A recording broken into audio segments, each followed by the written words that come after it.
भाइयों बहनों, मैं रघु विश्वकर्मा। भाइयों बहनों, जैसे कि हम देवरिया जिले में पहुंच चुके हैं, अभी हम जो प्रदेश अध्यक्ष जी से जानकारी लिए हैं, समाज है पीडीए को लेकर कई मुद्दे पे बात होगी। उसके पहले हमारे बीच में बहुत वरिष्ठ समाज सेवी एवं विधानसभा की तैयारी भी कर रहे हैं, तो इनका पहले तो बहुत बहुत स्वागत है सर।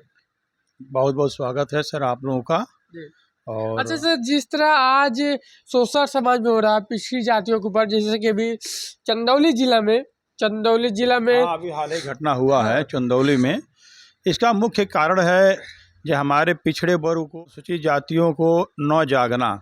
सारे वर्ग तो जाग चुके हैं, लेकिन हमारे पिछड़ी जातियां चाहे अनुसूचित जातियां अभी तक नहीं जागे हैं और न एकता में अपनी एकजुटता दिखाते हैं, भागीदारी दिखाते हैं। और जिसके कारण और अन्य बिरादरी, अन्य लोगों ने इस मत का अपना सहयोग ले करके काफ़ी आगे निकल गए और मत का अधिकार हमारी पिछड़ी जातियां चाहे अनुसूचित जातियां नहीं समझती है, जिससे कारण पीछे हैं।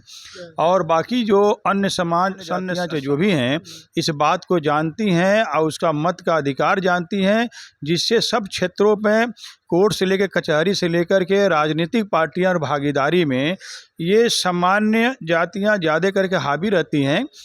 और बाकी जातियां इस बात को नहीं समझती हैं कि हमारा मत का अधिकार कितने करोड़ों का है, जिसके नाते एकता और भागीदारी नहीं निभा पाती हैं और वो अपने आप को अपनी जगह पर बैठे रह जाती हैं। जैसे कि संस्कृत में कहा गया है, जब माता शत्रु पिता बैरी एन बालन पठति न शोभते सभा मध्य हंस मध्य बको। इस तरह से इस संसार में दूसरा कोई दुश्मन नहीं है, माता पिता ही दुश्मन है, क्योंकि बच्चे को शिक्षा नहीं देते हैं। आज उसी तरह से पूरा जब से सृष्टि का संरचना हुआ है तब से शिक्षा का उद्देश्य हमारे लोग नहीं समझ पाते हैं। जिस लोगों ने शिक्षा का उद्देश्य समझा वो कभी भी ये रहेंगे। यही कारण है जो हम लोग काफ़ी दबे कुचले और पिछड़े हैं, हमेशा सताए जाते हैं और प्रताड़ित किए जाते हैं। और अब समय आ गया है जो हम लोग की बिरादरी अब सजग हो रही है, एकता हो रही है और आगे भविष्य में कामना है कि हमारे लोग आगे बढ़ेंगे। सर, जैसा कि 10 नवंबर को यहाँ पे डॉक्टर वीरेंद्र विश्वकर्मा जी का आगमन हो रहा है, काफी नाम चर्चित में है। जैसे कि जो कांड हुआ है वहाँ पे पहुँचे हैं, तो किस तरह यहाँ देवरिया जिला में माहौल चल रहा है, किस तरह लोग उनसे जुड़ रहे हैं, पीडीए का नारा डॉक्टर साहब लेके चलते हैं, तो उसका आप क्या कहेंगे? नहीं, डॉक्टर साहब बहुत काफ़ी अनुभवी लोग व्यक्ति हैं और 10 तारीख को, इसी 10 तारीख को देवरिया में उनका आगमन हो रहा है और बहुत साथी उनको चाहने वाले लोग देवरिया में आ रहे हैं, बहुत बड़ी संख्या में जन बल के साथ में। और उनका भव्य स्वागत है देवरिया में। देवरिया की पावन भूमि धरती पर, देवरावा की नगरी में उनका स्वागत है।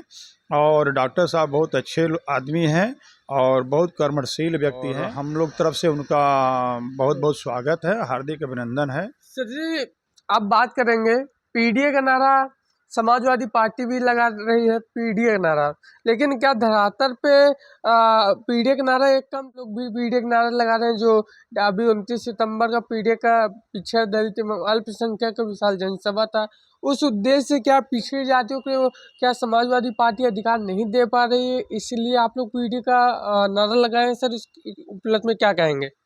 देखिए, पीडीएफ का नारा कहने मतलब है जे पिछड़ी जाति की अभी जनसंख्या जैसे हो जाता ना तो कन्फर्म हो जाता।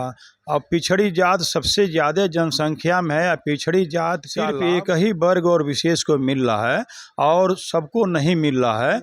और जहाँ तक पीडीएफ का नारा है, कोई बहुत बड़ी बात नहीं है, पीडीएफ से कुछ नहीं होने जाने वाला है। लेकिन सबसे बड़ी बात मैंने जो आपको बताएं, शिक्षा की सबसे बड़ी कमी है। जब हम किसी चीज़ को, किसी यंत्र तंत्र को और समाज को जब तक नहीं समझेंगे तो इस सब चीज़ को नहीं समझ पाएंगे। इसलिए पीडीएफ का नारा से लगने से न लगने से कोई ज़्यादा असर नहीं होने वाला है। कोई आपकी पार्टी के राष्ट्रीय अध्यक्ष जी लगाए हैं इस उपलक्ष्य में जो पिछड़ा दलित एवं अल्पसंख्यक को लेकर डॉक्टर साहब आपके जनसभा भी किए हैं, उस उपलक्ष्य में क्या कहेंगे? नहीं, वो तो ठीक रहा। डॉक्टर साहब जो पीडीएफ का नारा लगाए हैं वो ठीक है, और उसमें कहना क्या है, जब सब कुछ है सही है, अपना कोई नारा उनका गलत नहीं है, लेकिन उस नारे में सबसे सर्वोत्तम चीज़ है, विकार भी करेंगे। हाँ, ये अपने धरती से उठे हुए हैं, लोगों को शिक्षित और जागरूक कर रहे हैं। उनकी मेहनत एक दिन रंग जरूर लाएगी, ऐसी बात नहीं है। अच्छा, क्या कहेंगे सर, आप भी तैयारी वैयारी की उसी समय चल रही है, कैसे चल रही है आपकी विधानसभा की? मैंने अब हमारे जाति वर्ग के लोगों ने आज तक ले किसी नगर पालिका में, चाहे जिला पंचायत में या विधानसभा में, किसी लोगों ने कोई तैयारी नहीं की। और हमारी जातियां सिर्फ वोट देने के कार्य की है, कभी वोट लेने के कार्य नहीं की है।